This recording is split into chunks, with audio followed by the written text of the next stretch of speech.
wabarakatuh. Waalaikumsalam warahmatullahi wabarakatuh. Apa kabar hari ini? Baik, Bu. Sehat? Sehat, Bu.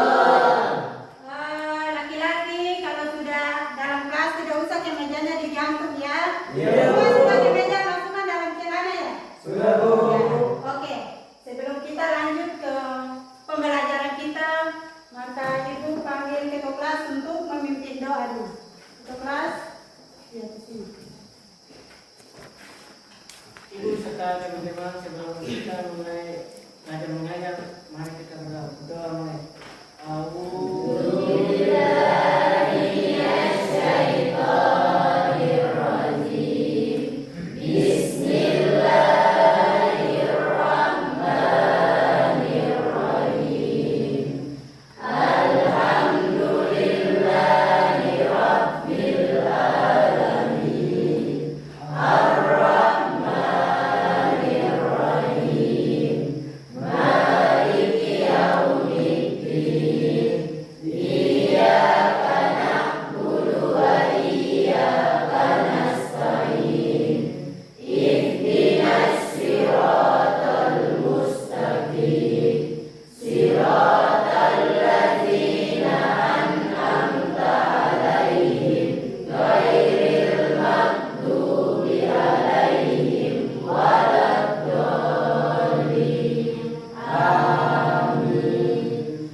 Ya, ketua kelas silakan duduk kembali.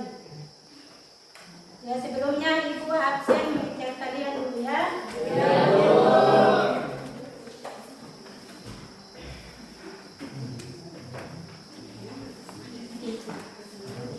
Basri Rumbori, Ayo, Bu. Ramli Kela, Ayo, Bu. Mutmainah Tokumadora, Ardian Piromoga, Henry Tokumadora, Ayo, Bu. Siti Rahayu Kelkusa, Mastur Kela, Ayo, Bu. Karmila Kelkusa, Junaidi, Ayo, Bu. Firda Kela, Helmi Faisal Tokumadora, Ona Nazila Kela, Samsi Kela, Muhammad Sardi Rumbo, Ayo, Bu. Badaria, Rosmiati, Rani Ernas, Nia Rumpot, Asri Rumbori, Ayo, Bu. Enu Rahman Kela, Ayo, Bu. Tirsa Darman, Junaidi. Ayo, Bu. Ada yang namanya belum dipanggil? Siapa? Oh iya. Siapa nih? Oh iya.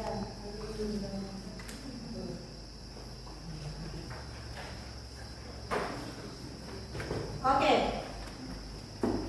Sebelum kita masuk ke pembelajaran selanjutnya, mari kita menyanyikan salah satu lagu nasional.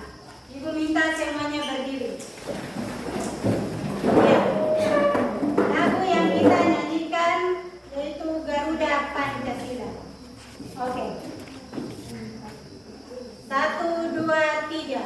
Garuda Pancasila, akulah pendukungmu. Patriot proklamasi, sedia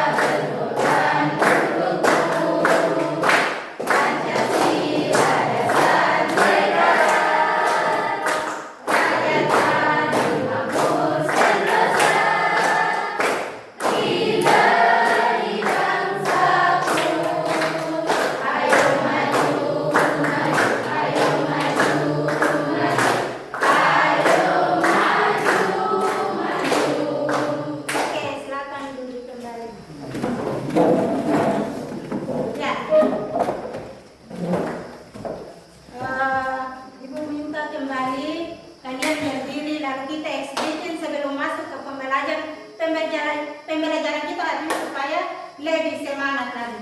Boleh berdiri kembali? Boleh. Ya. Oke.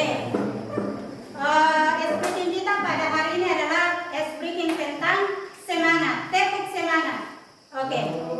Kalau ibu kasih contoh nanti diikuti ya. Oke, 1, 2, 3. Tepuk semangat. Sekali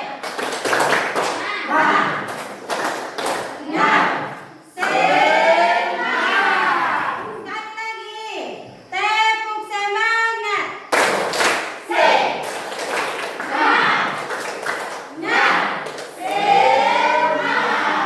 Oke, terima kasih.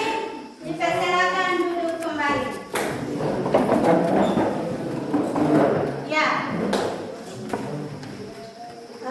Minggu kemarin Ibu pernah masuk di kelas kalian. Ada yang masih ingat materi yang Ibu kasih kemarin atau tidak?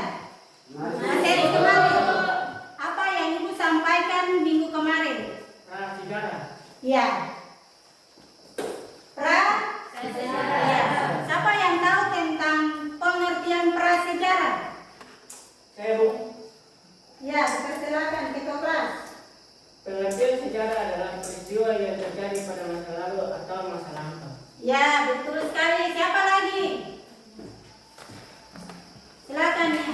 Apa saja tentang kebesaran zaman purba bagi manusia purba, terutama meliputi kelangsungan hidup di lingkungan yang keras. Mereka bersedia untuk mendapatkan makanan, bertahan dari cuaca ekstrim, dan menghadapi ancaman yang luas. Ya. Siapa lagi? Ya, materi minggu kemarin kita belajar tentang pengertian sejarah. Pengertian sejarah adalah peristiwa yang pengertian sejarah masa prasejarah adalah zaman di mana manusia belum mengenal tulisan. Zaman prasejarah itu zaman di mana manusia belum mengenal tulisan. Ya. Sekarang Ibu tanya dulu. Ketika pada zaman purba, apa yang kalian rasakan pada saat itu dan bagaimana makanan yang kalian konsumsi pada saat itu dan tantangan apa yang kalian rasakan pada saat itu? Ada yang bisa atau tidak? Saya Ya, silakan. apa yang kalian rasakan fasilitas menggunakan kereta roda yang manfaatnya tenaga. Layaknya Ya. kuda sebagai kendaraan beda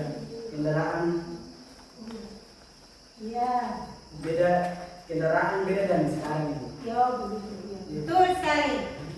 Menurut Rafli tadi kendaraan teknologi atau fasilitas yang dilakukan pada saat dulu itu berbeda dengan sekarang.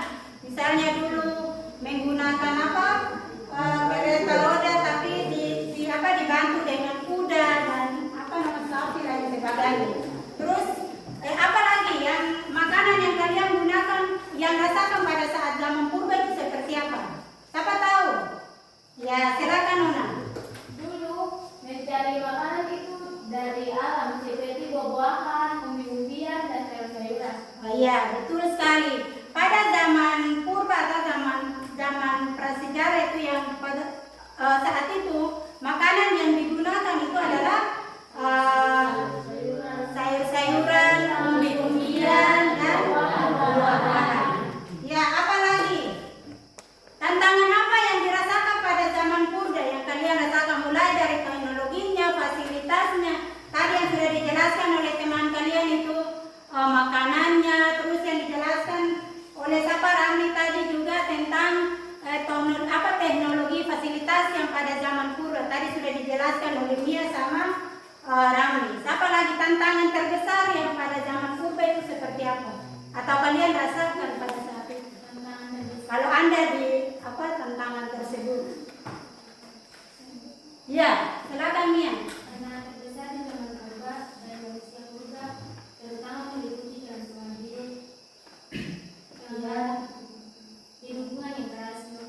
Mereka harus berjuang untuk mendapatkan makanan, bertahan dari cuaca ekstrim, dan menghadapi ancaman yang luas. Ya, betul sekali apa yang dijelaskan oleh teman-teman kalian tadi sangat betul.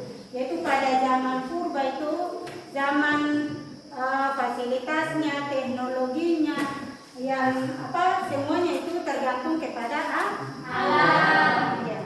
Oke, tepat sekali. Jadi tujuan pembelajaran kita pada siang hari ini adalah tentang peserta didik mampu menganalisis konsep ruang dalam waktu sejarah serta keterkaitannya dengan corak kehidupan manusia purba. Oke, sebelum kita lanjut, Ibu, slide gambarnya dulu. Ya, di depan papan ini ada 3 gambar yang sudah ada terpampang di sini. Siapa bisa jelaskan antara gambar 1, 2, dan 3? Ya, persilakan. Gambar 1 itu mereka manusia purba melakukan apa, gambar kedua sampai gambar ketiga.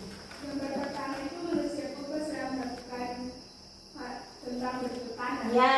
Gambar yang kedua itu mereka sedang menggunakan api untuk menghangatkan tubuh. Ya, terus Sedangkan yang ketiga itu mereka sedang menyalakan api untuk memberikan cahaya dalam tubuh. ya, pintar sekali. Siapa lagi yang bisa menjelaskan tentang gambar yang ada di depan? Gambar di depan itu dia menceritakan tentang apa? Atau apa itu ini gambar yang di depan ini? Bisa kasih handphone dong?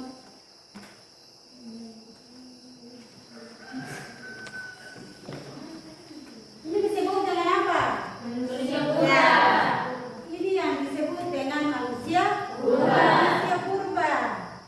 Henry, tahu manusia purba atau tidak? Tahu atau tidak? Mutmainah, tahu manusia purba atau tidak? Ya, tahu ya. Ya. Siapa tahu tentang pengertian manusia purba?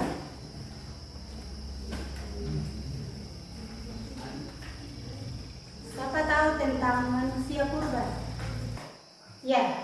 Ada yang tahu tentang manusia purba atau tidak? Tahu. Ya, semua pasti tahu karena belajar. Oh iya, manusia purba yang tahu manusia purba itu manusia yang hidupnya berpindah-pindah. ya. Atau disebut dengan apa? Disebut dengan nomaden. Jadi zaman prasejarah adalah zaman di mana manusia hidupnya berpindah-pindah dari satu tempat ke tempat lain. Oke, lanjut.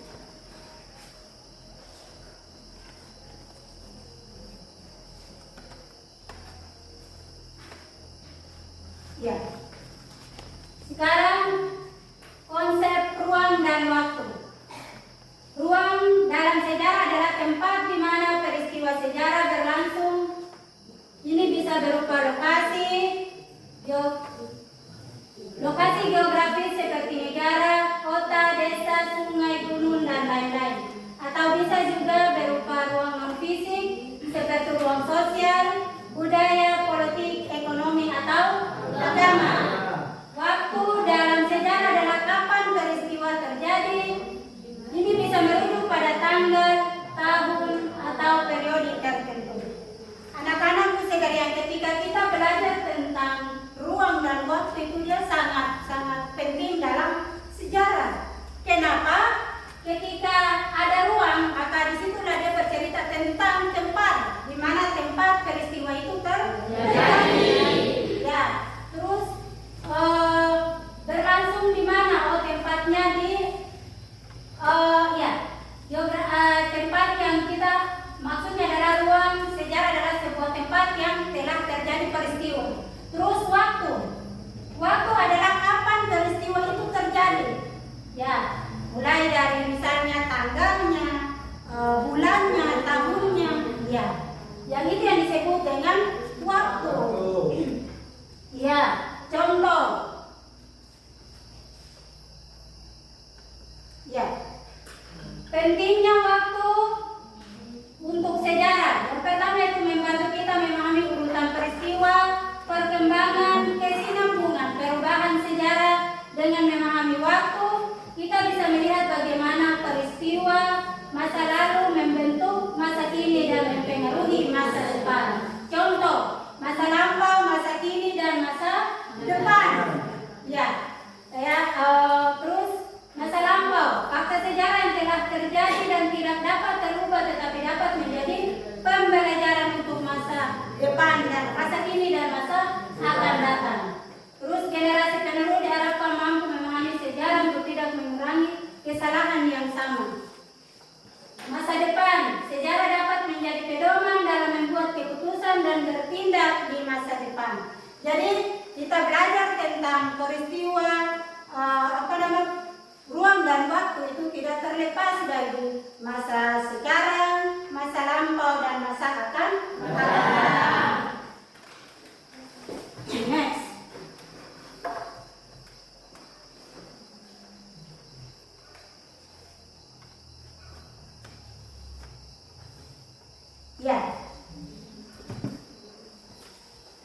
Ya. Pentingnya ruang untuk membantu kita mempengaruhi di mana peristiwa terjadi, bagaimana kondisi geografisnya mempengaruhi peristiwa dan bagaimana interaksi antara ruang yang terjadi. Contohnya, mempelajari peristiwa Perang Dunia Kedua tidak hanya fokus pada waktu, tidak fokus pada waktu kejadian, tetapi juga di mana saja perang itu terjadi. Misalnya, perang terjadi di Eropa, Asia, dan Pasifik. Itu adalah tempat atau ruang terjadinya sebuah peristiwa. Ya. Terus contoh yang lainnya yaitu terjadi peristiwa 5 hari di Semarang adalah ruang atau tempat terjadinya peristiwa sejarah. Peristiwa 3 daerah Brebes, Tegal, dan Palembang adalah ruang terjadinya peristiwa sejarah tersebut. Ya, jadi terus ada jalur sutra. Ketika kita bercerita tentang ruang, otomatis cerita tentang peristiwa yang terjadi di suatu tempat. Misalnya terjadinya peristiwa di Semarang. Semarang itu adalah sebuah tempat terjadinya peristiwa. Nah, sekarang adalah jalur sutra sebagai ruang perdagangan dan pertukaran budaya antara timur dan barat. Iya, kita belajar tentang jalur sutra, otomatis belajar tentang perdagangan. Dulu masa perdagangan dari barat ke Indonesia, mereka melakukan sistem perdagangan. Lalu di sini ada budaya yang dari barat juga diadopsikan ke Indonesia. Misalnya dulu pada zaman perdagangan atau disebut dengan kolonialisasi atau imperialisasi. Nah, di situ adalah jalur perdagangan yang dilakukan antara negara barat dengan Indonesia. Kenapa Indonesia dipilih sebagai negara perdagangan? Siapa tahu? Ayo. Kenapa Indonesia dijadikan sebagai negara perdagangan? Ya, ada yang tahu atau tidak? Indonesia dipilih sebagai salah satu negara perdagangan karena alam, kaya alam. ya, kekayaan alam. Apa lagi? Ada banyak kekayaan. Ya, apa lagi? Banyak penduduk. Ya, Banyak penduduk. ya, banyaknya penduduk. Apa lagi? Banyak lembaran. Ya, banyak rempah-rempah. Apa lagi? Coba sini. Ya? Ayo. Ya. Indonesia adalah negara yang sangat strategis antara negara-negara lain. Makanya negara Indonesia dijadikan sebagai negara perdagangan. Dan tadi disebutkan oleh teman-teman bahwa ya ada rempah-rempah, terus kekayaan alam yang ada di Indonesia lebih banyak. Makanya negara barat masuk ke Indonesia untuk melakukan perdagangan. Nah, karena Indonesia adalah salah satu negara paling strategis. Strategis itu akan dulu di tengah-tengah, lalu satu negara datang berjual di sini, negara satu lagi datang berjual di sini. Nah, itu yang disebut dengan negara yang sangat strategis. Oke.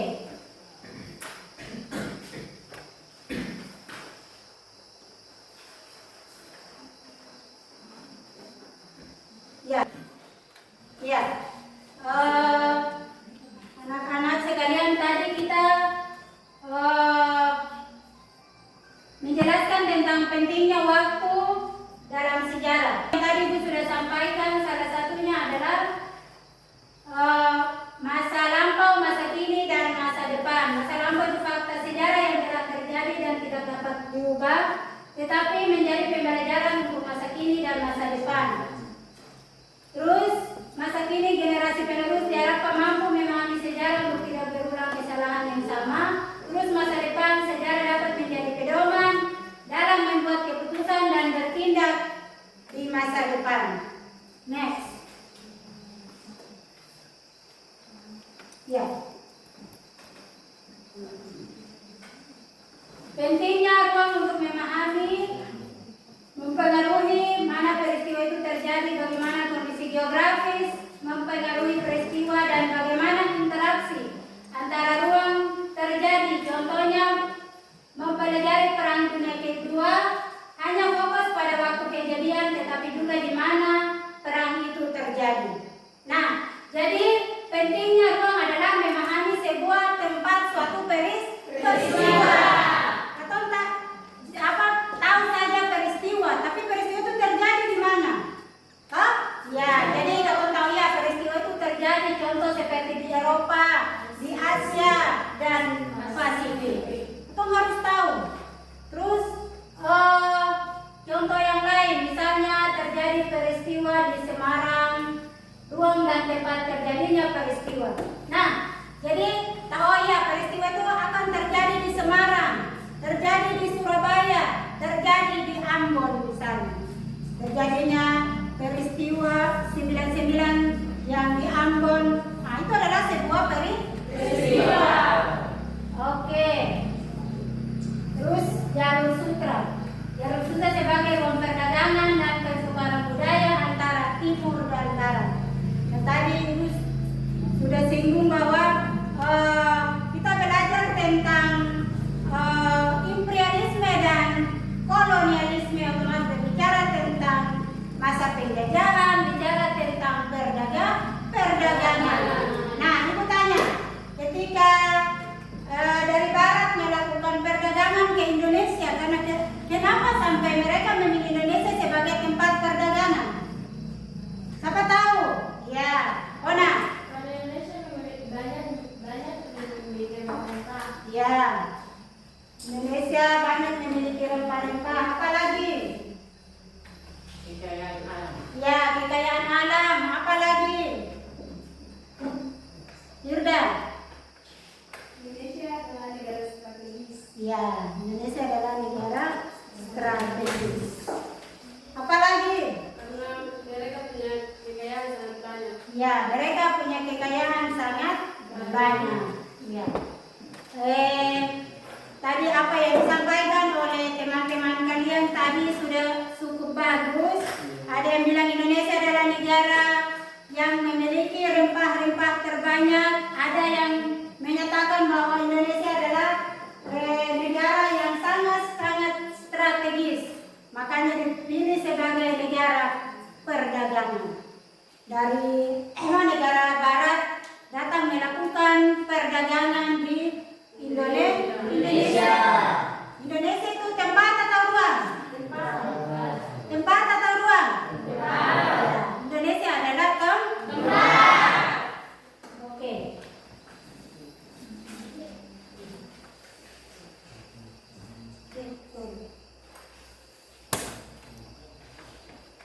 Ya. Mungkin apa yang tadi Ibu jelaskan dari awal sampai sekarang, ada yang sudah paham, ada yang belum paham, yang ditanyakan, Ibu persilakan. Tanya tentang ini, yang Ibu jelaskan tadi tentang ruang dan waktu, tentang apa manusia purba itu, ya persilakan.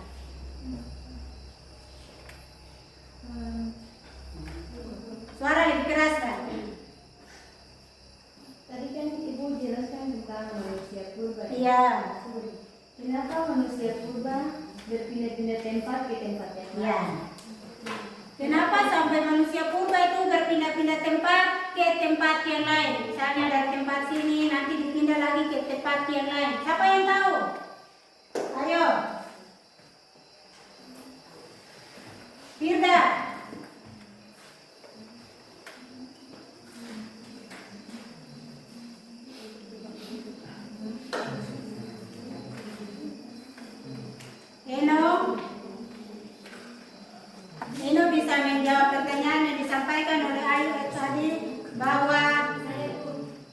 dipersilakan. Karena mereka harus berjuang untuk mendapatkan makanan. Ya. Pertanyaan yang disampaikan oleh Ayu tadi, kenapa sampai manusia purba itu hidupnya berpindah-pindah? Toh? Kenapa mereka tidak menetap? Tadi sudah disampaikan oleh Nia bahwa ya karena mereka berpindah-pindah untuk mencari makanan. Ya, betul sekali. Ketika manusia purba hidupnya tidak menetap, berpindah dari suatu tempat ke tempat yang lain itu untuk memenuhi kebutuhan sehari-hari. Kebutuhan apa yang mereka cari adalah makanan. Jadi ketika mereka ada di suatu tempat yang memang makanannya sudah habis, otomatis berpindah ke tempat yang lain. Oke, apa lagi? Ya, dipersilakan. Ibu, pada zaman dulu orang Barat menuju ke Indonesia pakai celana apa? Ya, betul sekali. Dulu orang-orang Barat dari Indonesia dari Barat menuju ke Indonesia itu menggunakan kendaraan apa pada zaman dulu? Ini ditanya oleh Basri. Siapa bisa menjawab? Ya, dipersilakan. Zaman dulu orang Barat menuju ke Indonesia itu mereka menggunakan perahu. Ya. Perahu berlayar. Kalau sekarang mereka gunakan apa? Kapal. Apa lagi? Dulu dengan sekarang beda atau tidak? Dulu itu orang Barat datang ke Indonesia melakukan perdagangan itu menggunakan perahu. Sekarang mereka sudah menggunakan pesawat. Menggunakan apa? Ada yang bilang menggunakan kapal, betul. Menggunakan pesawat juga betul. Karena zaman dulu dengan sekarang itu dia berbeda. Oke. Sudah? Nah, semua sudah paham? Ya, paham. Nah, sekarang Ibu tanyakan. Tadi kita belajar tentang masa lampau zaman manusia purba. Nah, belajar tentang ruang, kita belajar tentang waktu.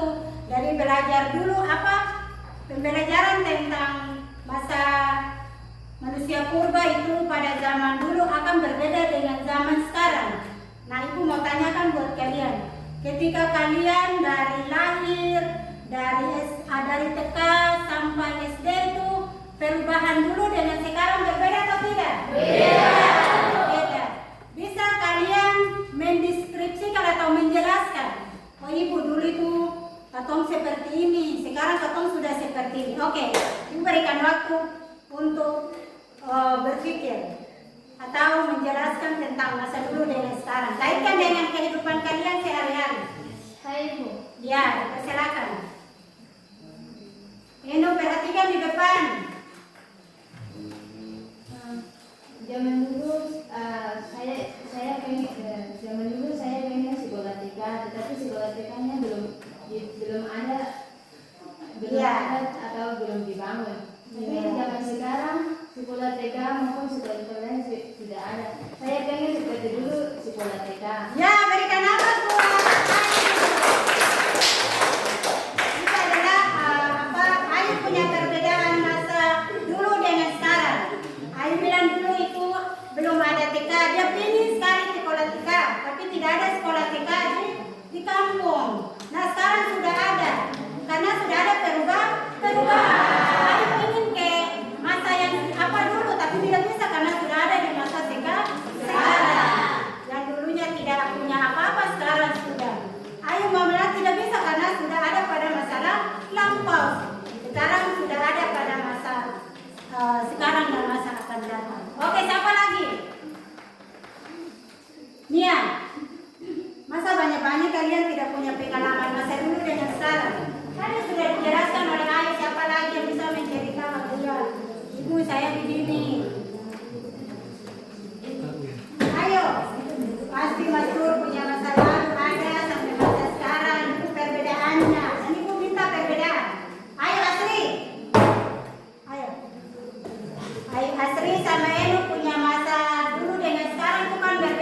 Iya, betul sekali. Berikan aplaus buat Kak. Saya bilang masa dulu itu orang misalnya ada saudara yang jauh di kota misalnya tidak bisa melakukan alat komunikasi seperti sekarang, mesti surat menyurat. Kalau mau berikan kabar kepada saudaranya yang ada di kota itu melalui surat. Tapi sekarang sudah canggih, teknologinya sudah canggih, maka melalui handphone bisa menelpon walaupun hari ini keluarganya dimanapun bisa di telepon, diketahui bahwa dia ada di tempat ini, kabarnya bagaimana ditanyakan oleh tanyakan oleh handphone. Siapa lagi? Iya, dipersilakan. Waktu dulu kelas sekolah itu yang di Batam, baru kelas sekolah kaki 2 ke 8 sudah SD sudah terus. Oh iya. Sekarang di Batam. Iya, betul sekali. Itu pengalaman dulu dengan sekarang atau perbedaan dulu dengan sekarang. Kita bilang dulu dia ke sekolah itu ada menyeberang air menggunakan ada batang kelapa yang dijadikan sebagai penghubung antara satu kampung ke sekolahnya itu dengan batang kelapa. Sekarang sudah ada jembatan. Itu masa dulu, sekarang sudah ada jembatan. Siapa lagi? Ayo, ya saya. Ketua kelas ini boleh aktif dari tadi. Oke, ketua kelas. Dulu saya pergi dengan teman di sekolah.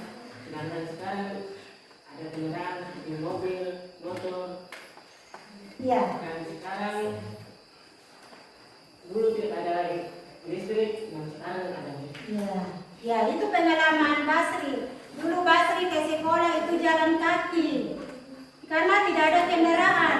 Sekarang sudah ada kendaraan. Kalau Basri ke sekolah bisa menggunakan motor, bisa menggunakan mobil. Karena itu adalah perbedaan yang dulu dengan yang sekarang. Apa lagi? Pasti kalian punya peristiwa masa dulu dengan sekarang. Ona Aino, ya cerita Ona punya masa dulu dengan masa sekarang. Ibu minta satu lagi, selesai.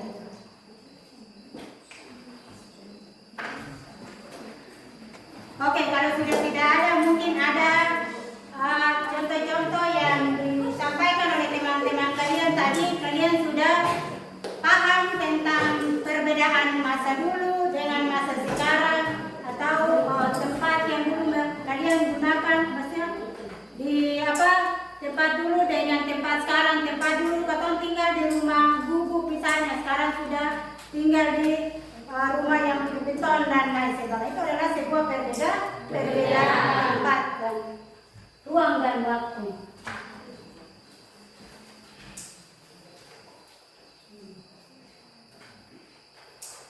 Oke. Apa yang ibu sampaikan dari awal sampai sekarang sudah paham atau belum? Sudah.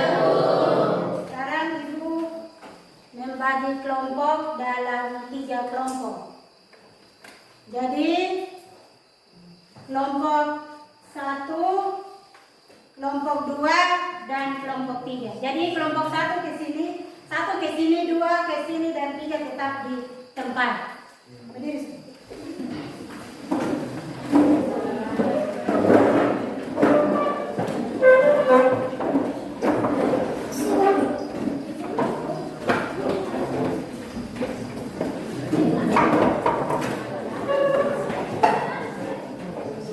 Kelompok 3 tetap.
dikerjakan kelompoknya 20 menit. Mulai dari sekarang.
sekarang tepuk semangat satu kali lagi. Oke. Tepuk semangat. Sekali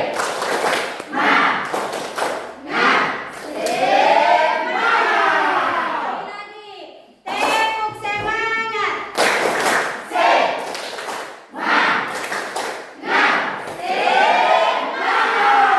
Oke, silakan duduk dikerjakan kembali tugas kelompok.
Surat kehidupan tentang Buat api. lah, buat biar teman-teman di belakang saya.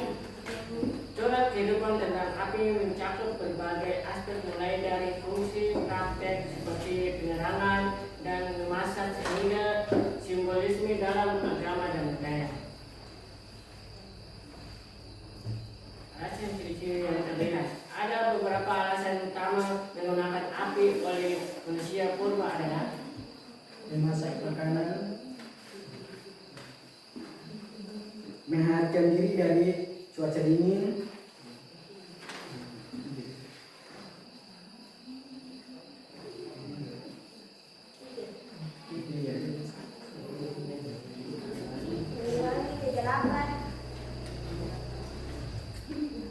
empat mengusir hewan buas. Nomor 5, membuka lahat dan mengeraskan alat-alat tulang. Ciri-ciri antara lain menggunakan api untuk memasak, menghangatkan diri, menerangi tempat tinggal dan mengusir binatang buas. Oke, itulah hasil presentasi kami. Apakah ada kelompok 3, kelompok 2 yang mau bertanya?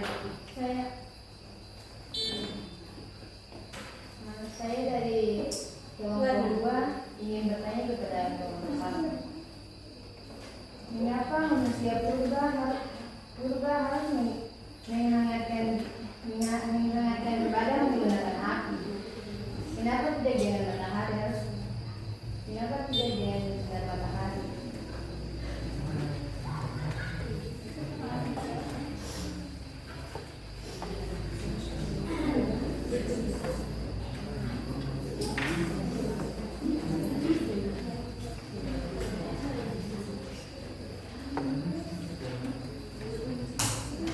Ayo jawab pertanyaan dari kelompok 3.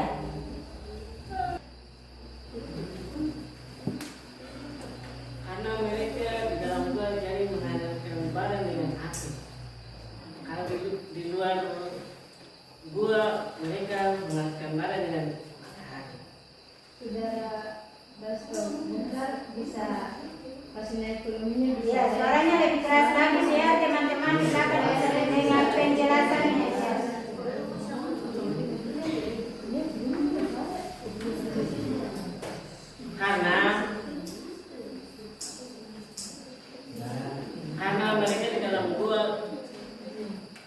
Karena mereka di dalam gua begitu karena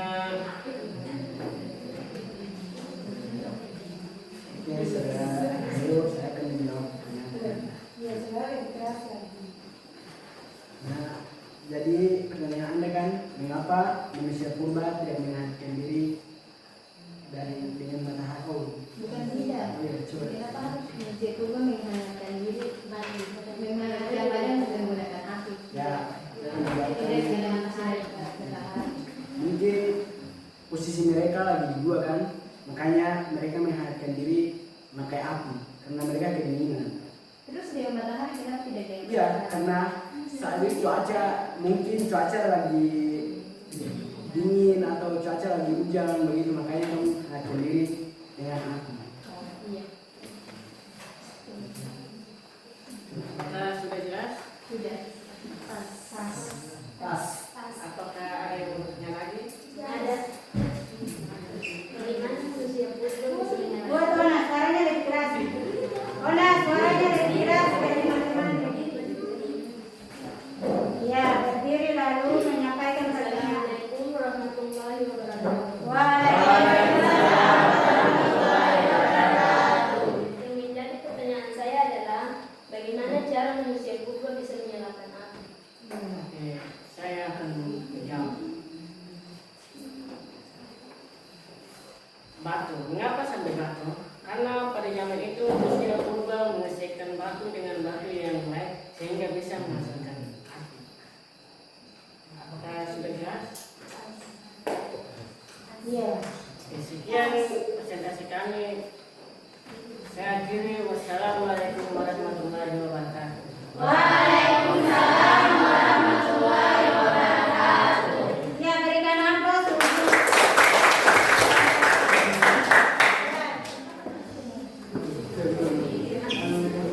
Oke,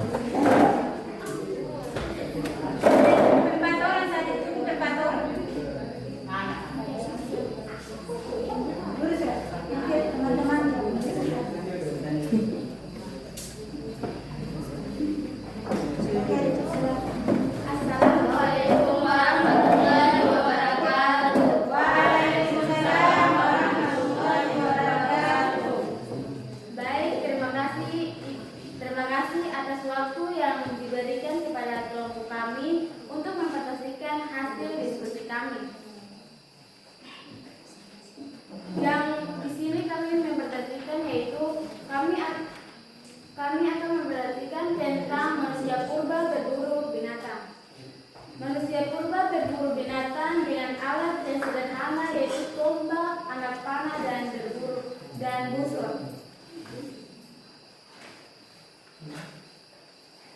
Alasannya untuk memenuhi kebutuhan hidup sehari-hari. Ciri-ciri umum manusia purba yaitu 1. Tulang kening menonjol. Manusia purba memiliki tulang kening yang lebih menonjol dibandingkan manusia modern. 2. Dahi miring ke belakang. Bentuk dari manusia purba cenderung miring ke belakang, berbeda dengan dagu manusia modern yang lebih vertikal. 3. Rahang menonjol. Rahang bawah manusia purba juga lebih menonjol daripada manusia modern. 4. Tidak memiliki dagu. Beberapa jenis manusia purba seperti Meropus tidak memiliki dagu. 5. Volume otak bervariasi. Volume otak manusia purba berbeda-beda tergantung jenis, namun umumnya lebih kecil dari manusia modern. Postur tubuh tinggi. Beberapa jenis manusia purba seperti Pithecanthropus memiliki postur tubuh tegak dan tinggi. Baik, apakah dari kelompok 1, 3 ada pertanyaan? Ada.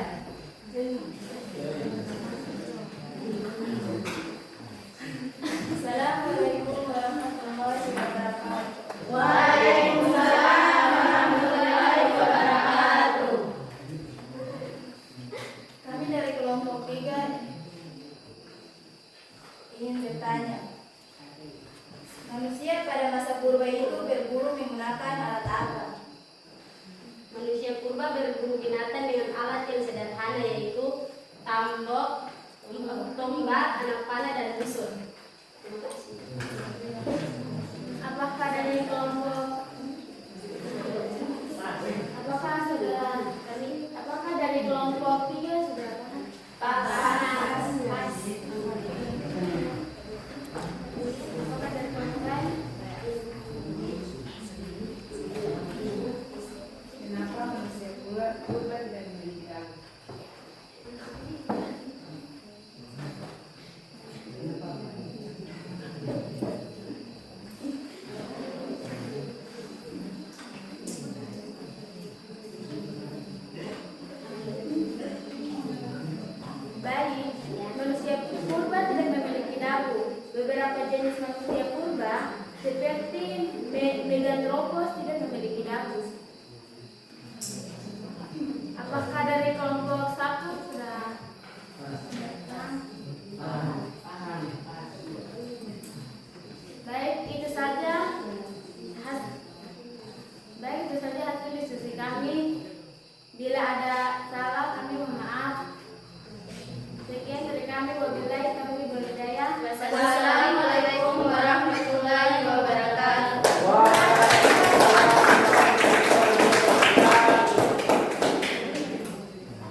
Corak kehidupan masa purba yaitu gotong royong. Masa purba yaitu gotong royong terlihat dalam berbagai aspek, terutama dalam masa bercocok tanam dan pertanian.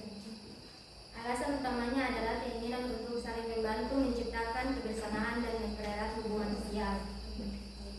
Ciri-ciri khas budaya Indonesia memiliki beberapa ciri utama.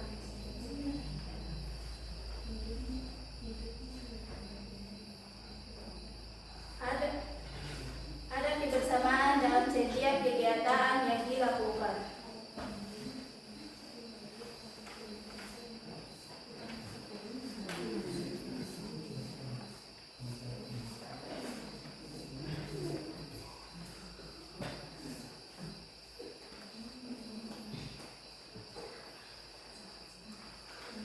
Kedua, terdapat nilai leluhur yang diwariskan secara turun-menurun. Ketiga, kegiatan gotong royong dilakukan secara sukarela tanpa mengharapkan imbalan.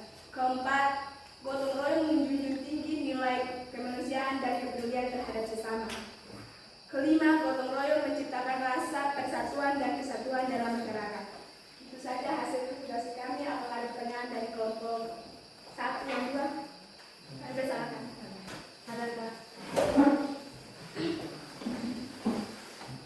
Assalamualaikum warahmatullahi wabarakatuh. Waalaikumsalam warahmatullahi wabarakatuh. Kami dari kelompok 1 ingin bertanya, apa itu gotong royong asli? Apa nih? Gotong royong asli. Saya bertanya terkait dengan membaca dari pertama. Gotong royong Asli.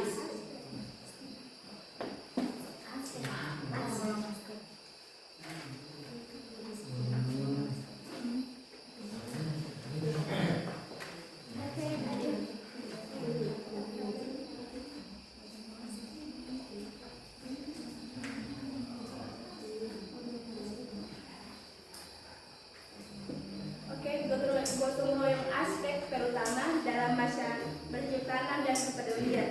Begini aja, aspek toh dalam bergotong royong itu katong membutuhkan aspek biar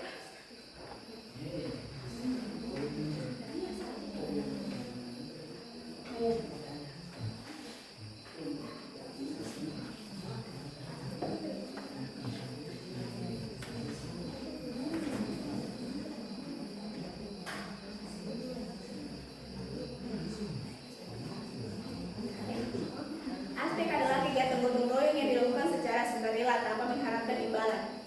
Apakah dari kelompok sudah puas dengan hasilnya?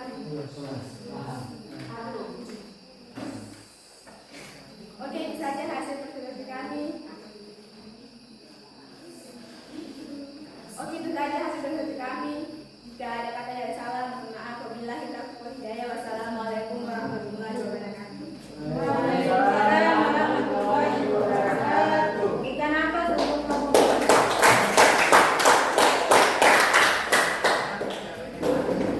Ya.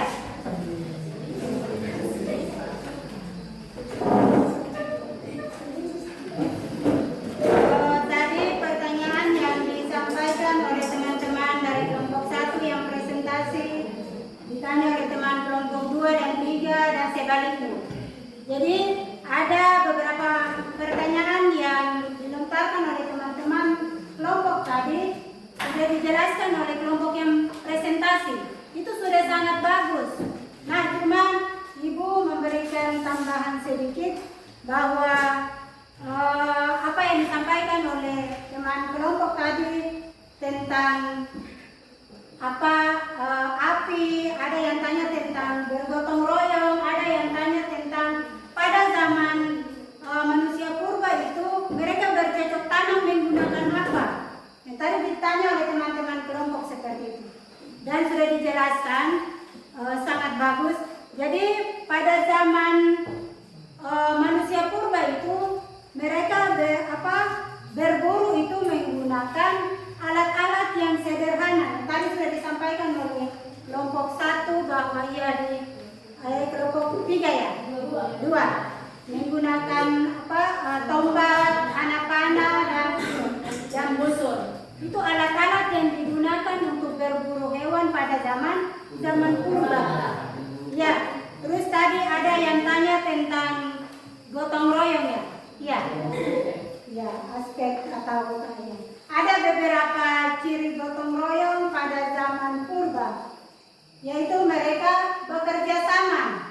Yang pertama, ketika pada zaman manusia purba itu semua yang dilakukan itu aktivitas apa yang dilakukan oleh manusia purba itu dilakukan bersama-sama. Misalnya mereka berburu binatang atau hewan, itu berburu bersama-sama, tidak satu-satu orang atau individu. Mereka berburu itu berkelompok dan bekerja sama. Terus yang kedua, mencari makan misalnya, itu mereka berkelompok atau bersama-sama dan seterusnya seperti itu.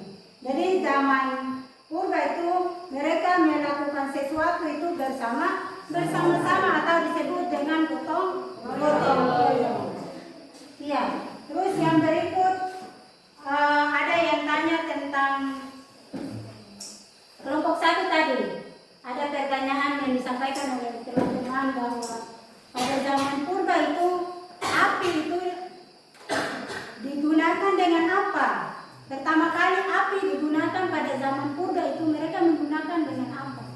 Ya, tadi sudah disampaikan oleh teman kelompok. Ya, pada zaman purba itu mereka menggunakan api atau menemukan api yang pertama kali itu dengan batu. Ada batu satu dengan batu yang lain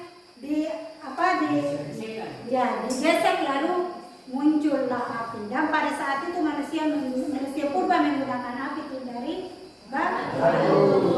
Oke, ada yang paham atau tidak? Paham. Oke, pembelajaran kita dari awal sampai pada akhir ini, siapa yang belum paham dipersilakan, atau yang sudah paham yang sudah paham ya sudah, yang belum paham ditanyakan. Ada yang bisa bertanya? Tidak ada lagi ya. Ibu rasa ya ada, ya silakan. Saya mau bertanya, mengapa mereka bekerja apa sampai mereka harus bergotong royong? Ya. Kerja apa saja yang mereka lakukan pada saat itu, mulai dari mencari makan, mulai dari bekerja pembuatan rumah, atau pekerjaan apa saja yang dilakukan pada saat itu, yaitu mereka bersama-sama. Salah satu contoh yang tadi, ibu pembagian kelompok, kalian bekerja hasil diskusi kalian itu bersama-sama. Kalau satu orang saja pekerjaannya tidak terselesaikan dengan cepat, membutuhkan kelompok. Jadi pemikiran yang satu dengan pemikiran yang lain maka dicantumkan dalam kertas. Oh iya ibu, teman saya punya pendapatnya seperti ini, pendapat saya seperti ini. Nah, dengan pendapat-pendapat kalian itu lalu tuangkan dalam kertas yang tadi sudah dipresentasikan. Kalau sendiri maka tidak terselesaikan dengan cepat. Kalau ketika bersama-sama suatu pekerjaan itu cepat selesai pada tepat waktunya. Bisa paham? Bisa. Oke. Ya. Zaman dulu manusia purba memakai baju pakai apa? Manusia purba memakai baju menggunakan apa? Baju. Ya, ada pertanyaan lagi? Ya, dipersilakan. Ibu, zaman sekarang masih ada manusia purba? Zaman sekarang zamannya sudah modern. Pada zaman purba itu pada zaman lalu atau masa lampau. Sekarang manusia sudah mengalami perubahan atau zaman modern. Oke. Sampai di sini ada beberapa pertanyaan yang ibu sudah siapkan untuk kalian menyelesaikan. Ya. Soal latihan yang ibu sudah siapkan tadi.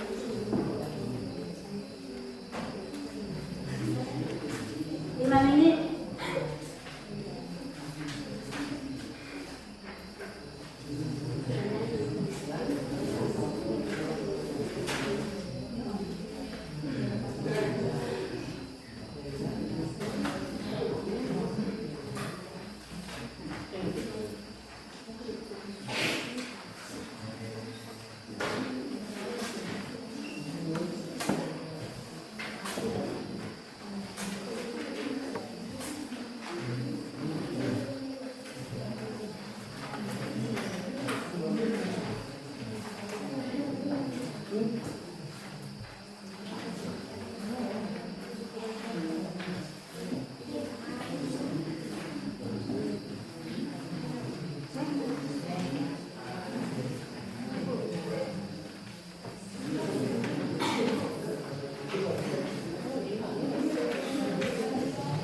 Ya, soal latihannya sudah ada di depan kalian, dikerjakan 5 menit.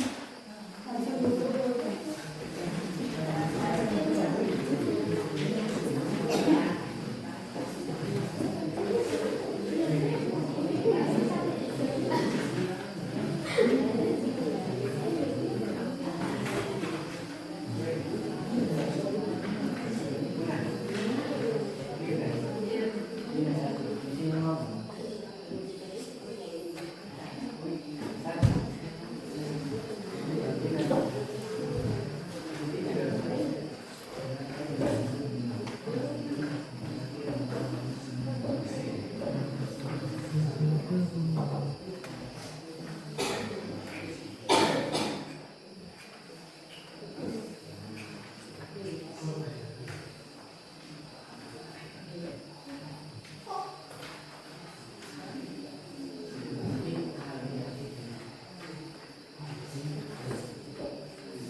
Ya, waktu selesai bisa dikumpulkan. Bisa, Bu.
Bisa boleh dengan emoji, bisa dengan kata-kata.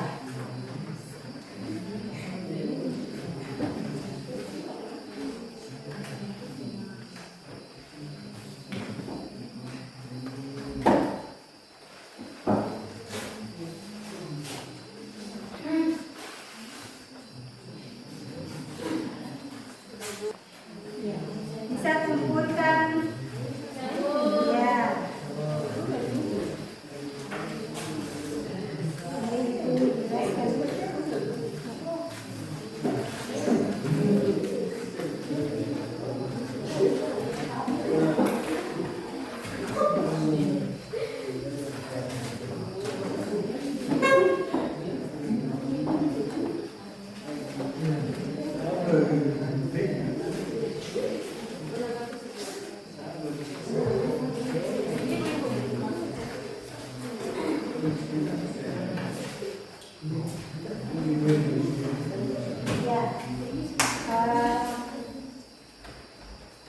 Pembelajaran kita dari pertama sampai akhir ada kesimpulan, ada yang bisa menyampaikan atau menyimpulkan pembelajaran kita pada hari ini atau tidak?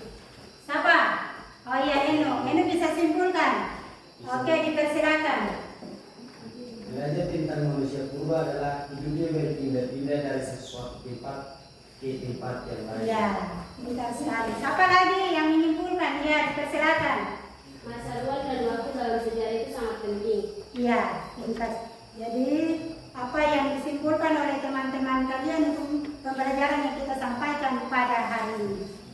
Jadi untuk minggu depan kita lanjut dengan prinsip-prinsip dasar sejarah. Untuk itu Ibu minta di kelas ke depan untuk membaca doa lalu kita istirahat. Silakan. Teman-teman, sebelum kita mengakhiri pembelajaran ini, berdoa mulai.